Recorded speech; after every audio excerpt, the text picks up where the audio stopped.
Ambassador Daehyun Kim stood in the center of the council chamber, his hands clasped behind his back. The room was massive, with seats rising in circular tiers around him. Representatives from 17 different alien species looked down at him. Some had multiple eyes, others had scales or feathers. A few looked almost human, but not quite. This place had been humanity's second home for nearly 200 years. But today everything felt different. Cold, hostile. Chancellor Vorath, leader of the Vrexian species, rose from his seat. His tall, thin body cast a long shadow across the chamber floor. His skin was pale blue and his large black eyes showed no emotion. He had led the Galactic Council for over 300 years. Daehyun had always respected him. Until now. Ambassador Kim, Vorath's voice echoed through the chamber. We have gathered today to address a serious matter. Evidence has come to light that humanity has been developing weapons that violate council law. Daehyun felt his stomach tighten. This was a lie, he knew it. But the other council members were nodding, whispering to each other. Someone had planned this carefully. That is not true, Daehyun said firmly. Humanity has followed every council regulation. We have opened our facilities to inspection. We have shared our technology freely. What evidence do you claim to have? A holographic display appeared in the center of the chamber. It showed images of human military ships, research stations, and weapon designs. Daehyun recognized some of them. They were standard defensive systems, nothing more. But the way they were presented with ominous music and dramatic commentary made them look threatening. These are defensive platforms, Daehyun protested. Every council species has similar systems. This proves nothing. The council disagrees, Vorath said. His voice was flat, final. Humanity has grown too powerful too quickly. Your species spreads across the galaxy at an alarming rate. Your economy rivals that of species who have been in space for millennia. Your culture influences worlds thousands of light years from Earth. This is destabilizing. Now Daehyun understood. This was not about weapons. This was about fear. The older species, comfortable in their positions of power, saw humanity as a threat simply because humans were successful. So this is what it comes down to, Daehyun said quietly. You fear us, not because we have broken your laws, but because we might one day surpass you. The chamber erupted in angry shouts. Some council members defended humanity. Others demanded immediate action. But Daehyun could see that the decision had already been made. This hearing was just for show. Order. Vorath's voice cut through the noise. The council will now vote.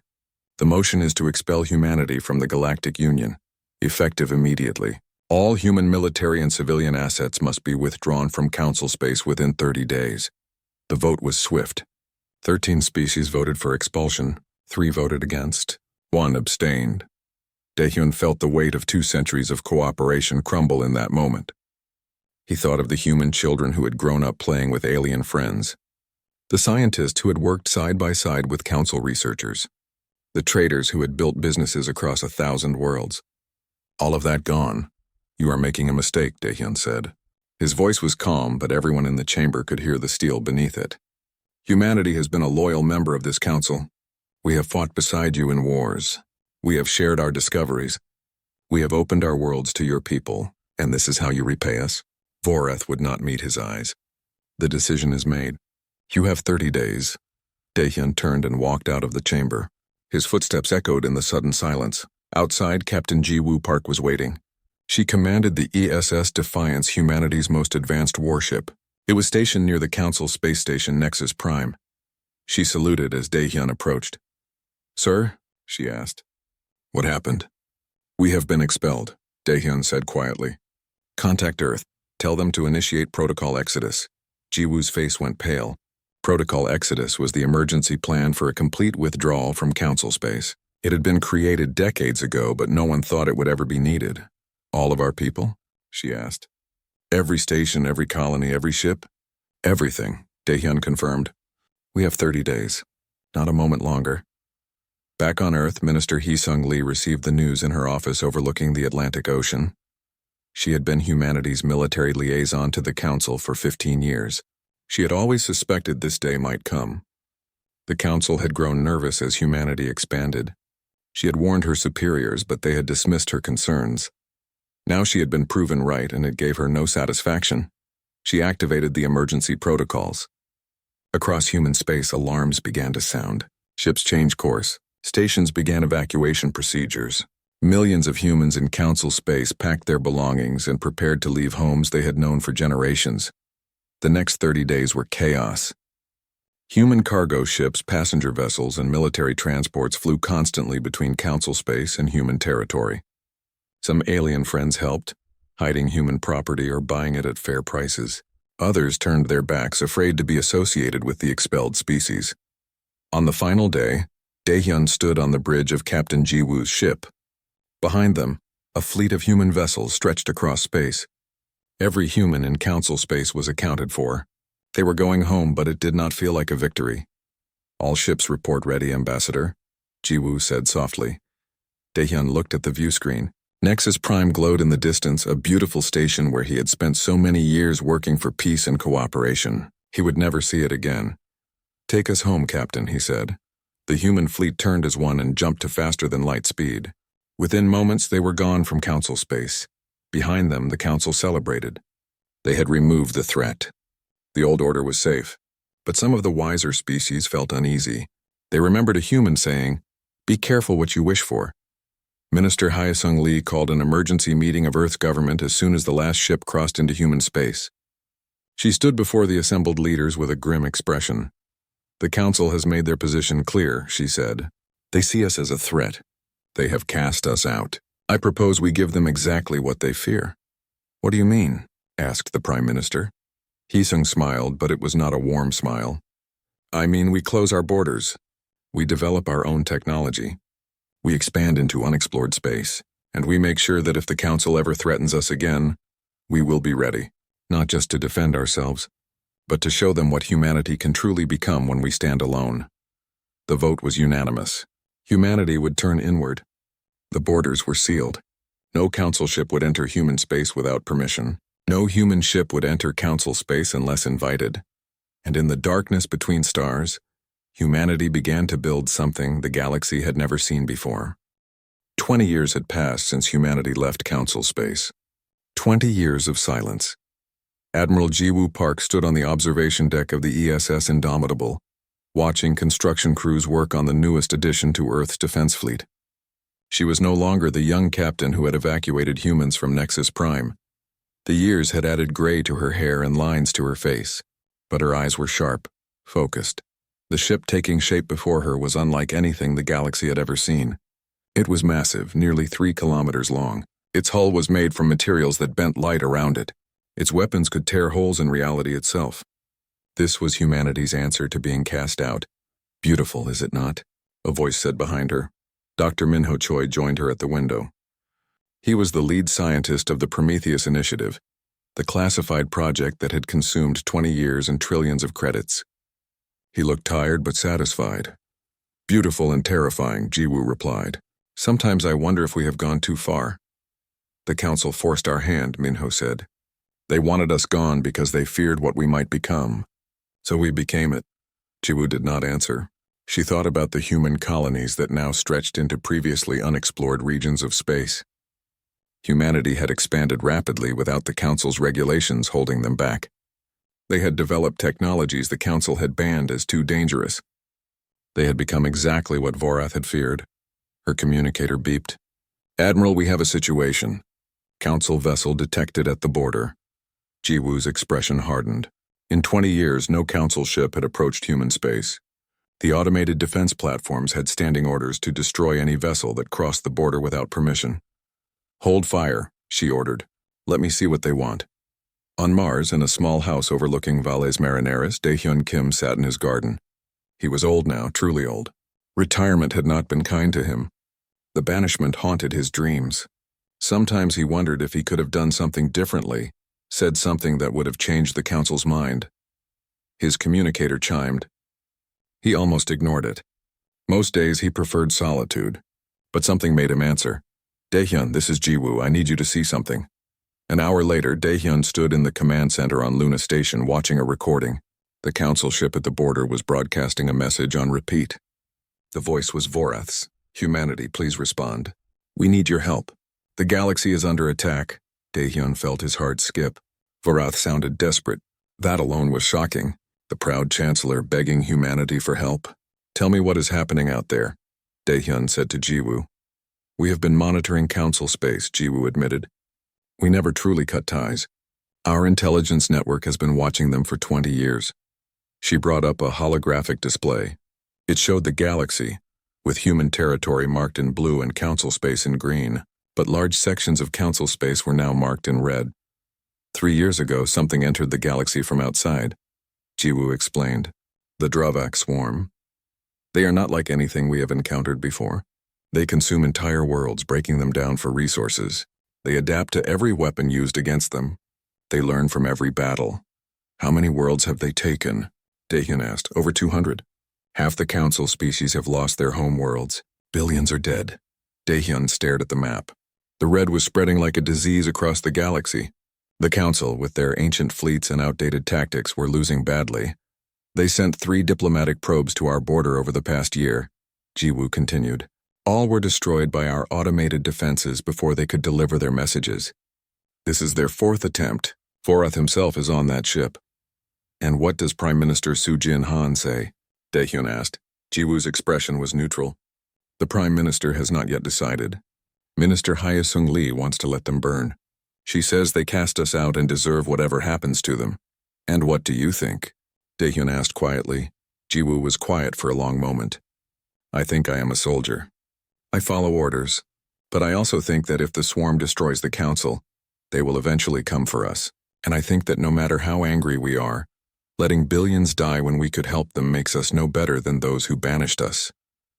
Daehyun nodded slowly. He had spent 20 years in bitter retirement, nursing his anger at the council's betrayal. But hearing that billions were dying, that entire civilizations were being wiped out, he felt something shift inside him. Contact the Prime Minister, he said. Tell her I request an audience. Prime Minister Soo-Jin Han received him in her office on Earth. She was younger than Daehyun, barely 50, but she carried herself with absolute authority. She had built her entire political career on the promise of human independence and strength. Ambassador Kim, she greeted him. I wondered when you would emerge from retirement. We need to help them, Daehyun said simply. Do we? Soo-Jin replied. They threw us out. They called us dangerous. They feared us. Why should we save them? Because we are better than they are, Daehyun said. Because letting billions die to prove a point is not who we are. Or at least it is not who we should be. Soo-Jin walked to her window, looking out at Earth cities gleaming in the sunlight. Minister Hyesung Lee would never agree. She wants revenge. Revenge is easy, Daehyun said. Forgiveness is hard. But forgiveness is what makes us human.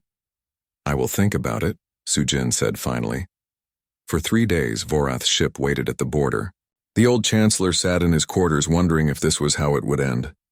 Humanity would ignore them and the galaxy would fall to the swarm. He had brought this on himself, he knew. His fear had driven him to banish humanity. His pride had made him wait too long to ask for help. On the 4th day, a human ship appeared. It was small, a simple diplomatic vessel. It approached Vorath's ship and transmitted a message. Chancellor Vorath, you are permitted to enter human space. You will proceed directly to Luna Station under escort. Any deviation from the approved flight path will result in immediate destruction.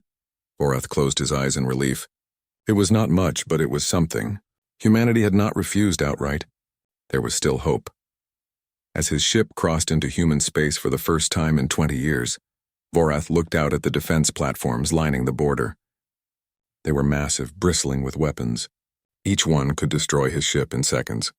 Humanity had not been idle during their exile. They had been preparing for war. And now perhaps the Council would benefit from that preparation. Or perhaps humanity would simply watch them die. Vorath did not know which would be worse. Luna Station had never seen so much security. Armed guards stood at every corridor. Automated weapons tracked Chancellor Vorath as he walked through the halls, escorted by Captain Minseo Kwan. The young officer kept her hand near her weapon, watching the alien diplomat carefully. Vorath tried not to show his fear. He had ruled the Galactic Council for over 3 centuries. He had negotiated treaties between species that had been at war for millennia. But walking through this human station, surrounded by guards who looked at him with cold hatred, he felt small and powerless. They entered a large conference room. At the far end sat Prime Minister Sujin Han, flanked by her advisors. Minister Hee-sung Lee sat to her right, arms crossed, eyes hard. To her left sat Dae-hyun Kim, looking older and sadder than Vorath remembered. Admiral Ji-woo Park stood behind them in full military uniform. Chancellor Vorath, Sujin said. Her voice was neutral, giving nothing away. You requested this meeting. Speak. Vorath had prepared a speech. He had practiced it during the long journey to human space. But now, standing before these humans, all his carefully chosen words seemed hollow. So instead, he did something he had not done in 300 years. He knelt. The room went silent. Even Minister Hye-sung Lee looked shocked. A council chancellor did not kneel. Not to anyone. Not ever. 20 years ago I made a terrible mistake, Vorath said, his voice breaking. I let fear guide me. I saw your strength, your growth, your success, and I was afraid. Afraid that my species, that all the elder species, would become irrelevant. So I fabricated evidence. I manipulated the council. I cast you out. Dae-hyun closed his eyes. Hearing the admission hurt more than he expected. You took everything from us, Hee-sung Lee said coldly. Our homes in council space. Our businesses. Our friends. You made us outcasts. I know, Vorath whispered, and I will carry that shame until I die.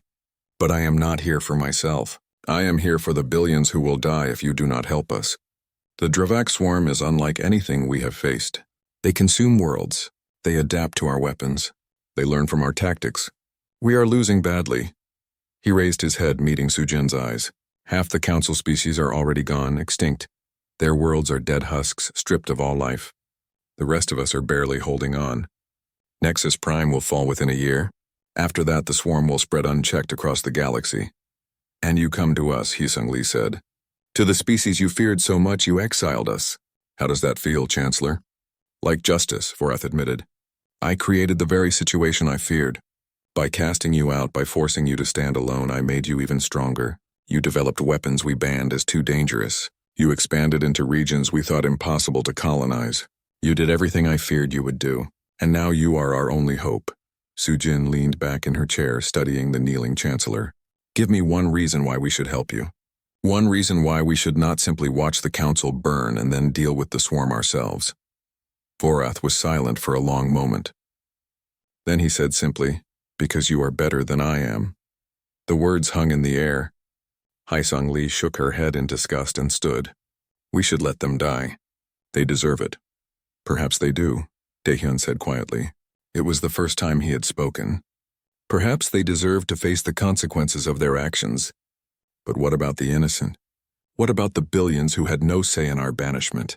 The children? The farmers? The artists and teachers and shopkeepers who never wanted any of this? Hee-sung turned to face him. You of all people should want revenge, Dae-hyun. They destroyed your life's work. They did, Dae-hyun agreed. And for 20 years I have been angry. But revenge will not bring back those years. It will not undo the hurt. All it will do is make us into the very thing they feared. A species that values power over compassion. Hee-sung stared at him for a long moment, then turned back to Sujin. Prime Minister, this is your decision. But I must advise against helping them. The council made their choice. Let them live with it. Admiral Park, Sujin said. Your opinion? Ji-woo stepped forward. From a military perspective, the swarm will eventually reach our space whether we intervene or not. Fighting them now, while the council still exists to provide support and intelligence, is strategically sound. Waiting until we face them alone is foolish. Sujin nodded slowly. She looked at Vorath, still kneeling on the floor. She thought about the 20 years of isolation, the anger, the pride. She thought about what kind of species humanity wanted to be. Stand up, Chancellor, she said finally. Vorath stood shakily, barely daring to hope. Humanity will help the council fight the Dravak swarm, Sujin said. But we will do so on our terms. Anything, Vorath said quickly. Any terms you require. First, all human military forces will operate under human command. You will not give us orders. You will not dictate our strategies. We will coordinate with you, but we will not submit to your authority. Vorath nodded. It was a reasonable demand. Second, when this war is over, the Galactic Council as it exists now will be dissolved. A new governing body will be created, one where all species have equal voice, including humanity. This was harder, but Vorath nodded again. The old council was broken anyway. Third, you will publicly admit your wrongdoing. You will tell every remaining council species that humanity was unjustly expelled, and that your fear led you to betray loyal allies. Vorath felt the weight of 3 centuries of pride collapse under that demand, but he nodded. I will do it. I will tell them everything. Sujin stood and walked to the window looking out at Earth hanging in space. I want you to understand something, Chancellor. We are not doing this for you. We are doing this because it is right. Because billions of innocent lives are at stake. Because humanity refuses to become the monsters you feared we would be. She turned back to face him. But do not mistake mercy for weakness. If you or any council species ever threatens humanity again, you will face a very different response. Are we clear? Crystal clear, Vorath said. Sujin looked at Jiwoo. Admiral, mobilize the fleet. All ships. Everything we have built in the past 20 years. It is time to show the galaxy what humanity has become. Jiwoo saluted. Yes, Prime Minister. As Vorath was escorted out, Daehyun approached Sujin. You made the right choice. Sujin smiled sadly. I hope so. Because if we fail, humanity will not get a second chance. Across human space, ships began to move. The fleet that humanity had built in isolation, the weapons they had developed in anger, the military might that had made the Council fear them, all of it was about to be unleashed. Not for conquest. Not for revenge, but to save the very species that had cast them out. And in doing so, humanity would prove once and for all who they truly were. The Arkan system had been beautiful once. 3 habitable worlds, billions of inhabitants, centers of art and culture. Now it was a graveyard. The Dravak swarm had stripped 2 of the planets bare, leaving only dead rock. The 3rd planet, Arkan Prime, was under siege. Admiral Jiwoo Park watched the tactical display on the bridge of the ESS Indomitable. The swarm fleet surrounded Arkan Prime like a cloud of locusts. Thousands of bioships, each one grown from living tissue, pulsing with alien life. The Council's defense fleet was scattered, retreating in disarray. They do not stand a chance, said Colonel Unisong, standing beside her. The young officer commanded the Wraith Corps, humanity's elite combat teams. The Council fights like they are still at peace, measured, cautious. The swarm does not care about casualties. Then let us show them how humans fight, Jiwoo said. All ships attack Formation Delta, quantum torpedoes armed, target the hive clusters. The human fleet emerged from faster-than-light travel in perfect formation. 100 ships, ranging from massive dreadnoughts to swift destroyers. They had been built with one purpose: overwhelming firepower. The swarm reacted immediately, thousands of bioships turning toward the new threat. But they were too slow. The human ships opened fire. Quantum torpedoes, weapons that existed partially, outside normal space, phased through the swarm's organic armor and detonated inside their ships. Plasma lances, superheated streams of contained star matter, cut through bioships like knives through paper. Gravity wells collapsed space itself, crushing dozens of enemy vessels at a time. The swarm had never encountered weapons like these. In minutes, thousands of bioships were destroyed. The survivors tried to adapt, growing thicker armor, changing their formations. But humanity had studied them for 3 years through long-range observations. Every adaptation had been predicted. On the Council flagship, Envoy Talon watched in stunned silence. He was young for a Vrexian, barely 80 years old. Chancellor Vorath had sent him to coordinate with the humans. Now he understood why humanity had been feared. This was not warfare. This was extermination. Admiral Park, he transmitted. Your assistance is overwhelming. Thank you. Save your thanks, Jiwoo replied. We are just getting started. Colonel Song, deploy the Wraith Corps. Yuna Song smiled. This was what she had trained for. All units launch!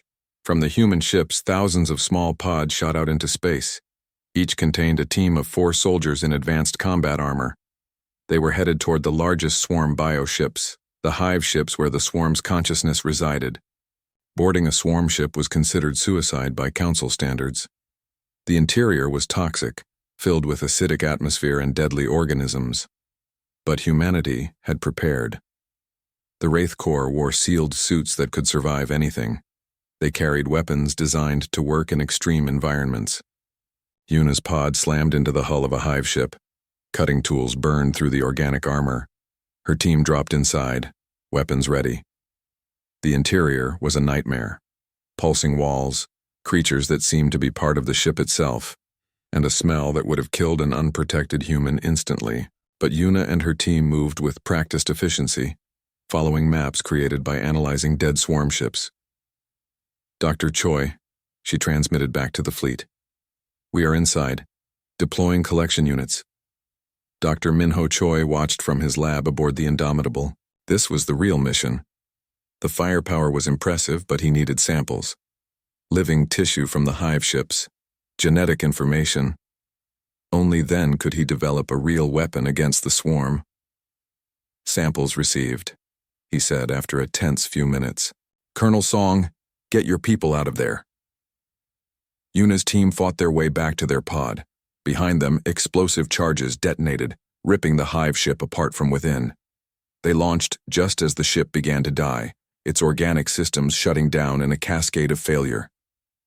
The Battle of Arkan lasted 6 hours. When it was over, the swarm fleet was destroyed.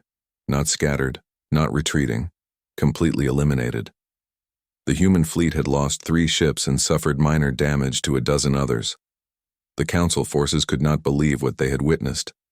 Species that had fought the swarm for 3 years, losing battle after battle, watched as humanity crushed them in a single engagement. Envoy Talon requested permission to come aboard the Indomitable. Jiwoo granted it, curious to see the Council's reaction up close. The young Vrexian was escorted to the bridge. He looked around at the human crew, at the advanced technology, at the calm efficiency of a fleet that had just won an impossible victory. We were fools, he said quietly to Jiwoo. We thought we knew what you were, but we did not understand at all.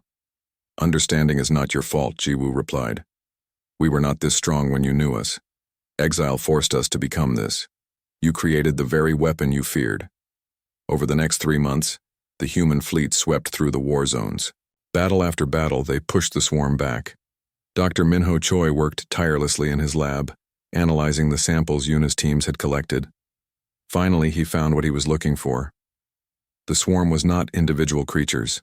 It was a network, a shared consciousness spread across millions of organisms, and like any network, it could be disrupted. Minho developed a bioweapon, a virus that attacked the neural connections between swarm organisms. It would not kill them instantly. Instead, it would break their coordination, turn them from a unified force into confused individuals. The weapon was tested in the Krell system. A swarm fleet of 10,000 bioships simply stopped functioning. They drifted in space, unable to coordinate attacks or even basic movement. The Council fleet, fighting alongside the humans now, destroyed them easily. News of the victory spread across Council space. For the first time in 3 years, there was hope. Humanity was winning, but not everyone in Council space was happy. Some species looked at the human military might and felt a new fear. Humanity was proving to be even more powerful than the Council had suspected.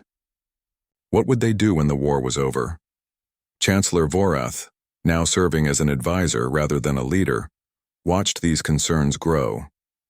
He had been right to fear humanity's potential, but he had been wrong about what to do with that fear. Exile had made them stronger. Trust might have made them allies. The liberation of the Vrexian homeworld came 6 months after humanity entered the war. The swarm had occupied it for 2 years, using it as a forward base. The Council had given it up as lost. But Jiwoo had other plans. She assembled the largest human fleet yet, nearly 500 ships. The attack was brutal and swift, orbital bombardment with weapons that made even her own crew uneasy, deployment of the bioweapon on a massive scale, ground forces that cleared the planet city by city. When it was over, the Vrexian homeworld was free. Damaged, scarred, but free. Vorath stood on the surface of his home for the first time in 2 years and wept. Jiwoo found him there, in the ruins of what had been his family's estate. Your world is free, Chancellor. What you do with it now is up to you. Thank you, Vorath said. I know those words are not enough. but thank you. They are enough, Jiwoo said. But remember this feeling. Remember what it is like to need help and receive it. Because that is what the galaxy should be, species helping each other, not fearing each other. Intelligence reports came in from deep space scouts. They had found the swarm's origin point, the place where they had entered the galaxy, a massive complex in the Perseus arm, built around a dark star. This was where the swarm's central consciousness resided. Jiwoo looked at the reports and knew what had to be done. The final battle was coming, and it would require everything humanity had built. The Perseus arm was beautiful in a terrible way. Dark nebulae stretched across space like curtains, hiding the massive structure at their heart. The swarm's origin point was not a planet or station. It was something else entirely. A construction of organic matter and impossible geometry, wrapped around a dying star that gave off no light. Admiral Jiwoo Park stood on the bridge of the Indomitable, looking at the tactical display. The combined human and council fleets had assembled for this final assault. Over 2,000 ships, the largest fleet ever gathered in galactic history. But Jiwoo knew it might not be enough. The swarm had pulled back all its forces to defend this place. Millions of bioships surrounded the dark star, layer upon layer of organic armor. This was not just their base. This was their heart, their mind, the core of their collective consciousness. All ships report ready, her tactical officer said. Jiwoo took a deep breath. She thought about the cost of this war. The lives lost, the worlds destroyed, the 20 years of isolation that had led to this moment. And she thought about the weapon loaded into her ship's forward bay. The Prometheus weapon. Dr. Minho Choi had created it as a last resort. It was not just a bomb. It was a tear in reality itself. A controlled collapse of space-time that would destroy everything within a light-year radius. But it would leave a scar, a wound in the fabric of space that would never heal. Ships would not be able to travel through that region for thousands of years. Using it was a decision Jiwoo had argued against in private. But Prime Minister Soo Jin-han had been clear. The swarm had to be completely destroyed. No survivors. No chance for it to rebuild, whatever the cost. Begin the attack, Jiwoo ordered. The fleet surged forward. Human ships took the lead, their advanced shields and weapons designed for exactly this kind of assault. Council ships followed, providing support fire and covering the flanks. The swarm responded with everything it had. Bioships kamikaze attacked the fleet, sacrificing themselves to take down even one enemy vessel. Biological weapons filled space, clouds of acid and toxins that ate through shields. Living mines drifted toward the fleet, exploding on contact. The battle was chaos. Ships burned and died on both sides. Colonel Yuna Song led boarding teams against the largest hive ships, trying to create openings in the swarm's defenses. Dr. Minho Choi's bioweapon was deployed across the battlefield, disrupting swarm coordination. But the swarm was learning. It adapted faster here at its core than it ever had before. New bioships emerged from the Dark Star complex, each one modified to counter human weapons. The advance slowed, then stopped. On the Council flagship, Envoy Talon watched the casualty reports climb. They were losing too many ships. At this rate, the fleet would be destroyed before they could reach the core. Admiral Park, he transmitted, we cannot sustain these losses. We need to retreat and regroup.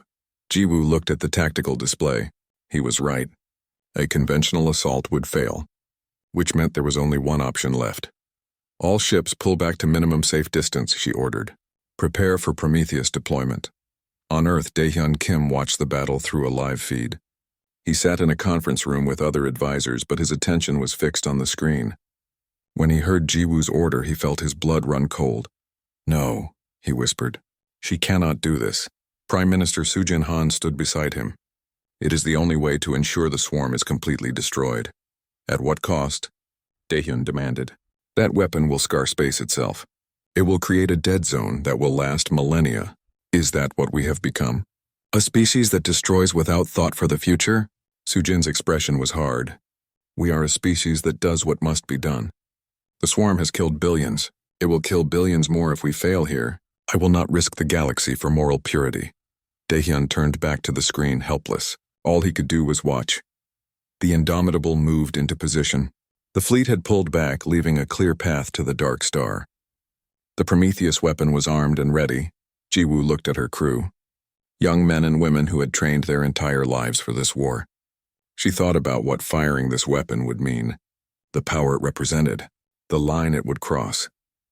But she also thought about the empty worlds the swarm had left behind, the billions of lives lost, the species driven to extinction. Fire, she said quietly. The Prometheus weapon launched. It was a small thing, barely visible against the darkness of space. But as it approached the dark star, reality itself began to twist around it. The weapon detonated at the heart of the swarm's core. Space folded in on itself. Time stuttered. The dark star collapsed into nothing, taking the massive organic structure with it. The swarm ships nearby simply ceased to exist, erased from reality. The shockwave expanded outward. Every swarm ship in the system, every bioform, every trace of their presence was consumed by the reality collapse. Within minutes, the Dravak swarm was extinct, but where the dark star had been, space was wrong, twisted. Ships that tried to approach felt their instruments go mad. Time moved differently near the wound. It would be this way forever. The fleet was silent as they surveyed the aftermath. They had won, but the cost was visible in the very fabric of space. 3 months later, representatives from every surviving council species gathered at Nexus Prime. The station had been damaged during the war but was being rebuilt. Today was not about architecture, though. It was about the future. Chancellor Vorath stood before the assembly. He was stepping down as he had promised, but first he had one final duty. 20 years ago I made a terrible mistake, he said. His voice echoed through the chamber. I allowed fear to guide me. I saw humanity's potential and felt threatened. So I fabricated evidence, manipulated this council, and expelled them from the Galactic Union. The assembled representatives listened in silence. Many had suspected the truth, but hearing it confirmed was still shocking. Humanity saved us, Vorath continued. They fought for species that had betrayed them. They bled for worlds that had cast them out. They showed us what true strength looks like. Not domination, but protection. Not revenge, but mercy. He looked directly at where Daehyun Kim sat. The old ambassador had returned to Nexus Prime for this moment. I propose we dissolve the old council, Vorath said, and create something new. A galactic federation where all species have equal voice, where decisions are made collectively, not by a few elder species hoarding power, and where humanity has the seat they always deserved. The vote was quick and unanimous. The old Galactic Council was dissolved. Prime Minister Sujin Han addressed the assembly via hologram from Earth. Humanity accepts membership in this new federation, but we do so with clear understanding. We will never again be made powerless. We will defend ourselves and our allies with every resource we have, but we will also never forget the cost of isolation. We will work with you, stand beside you, and build a better galaxy together. After the ceremony, Daehyun walked through the rebuilt corridors of Nexus Prime. Everything looked different now. The old divisions, the old hierarchies were gone. In their place was something new. Uncertain, yes, but full of possibility. Jiwoo found him there, looking out at the stars. Are you satisfied with how things turned out? Daehyun was quiet for a moment. Ask me in 100 years. Building something new is always harder than destroying something old. We have the structure, but do we have the will to make it work? We have to try, Jiwoo said. After everything we sacrificed to get here, Daehyun smiled. Yes, we have to try, and maybe that is enough. Maybe the willingness to try is what makes us human. Across the galaxy, humanity began to open its borders again. Trade resumed. Cultural exchanges started. Human children played with alien friends once more. The 20 years of isolation were ending, but the lesson remained. Humanity had proven they could stand alone, could become powerful enough to reshape the galaxy, and they had proven they could choose mercy over revenge, cooperation over domination. In the Perseus arm, the scar in space served as a reminder. A warning. Power without wisdom led to destruction. Fear without understanding led to tragedy. The new Galactic Federation would remember, and humanity would make sure they never forgot what happens when fear rules over hope, when isolation replaces cooperation, when power is chosen over compassion, because the galaxy had been given a second chance, and this time they would do better.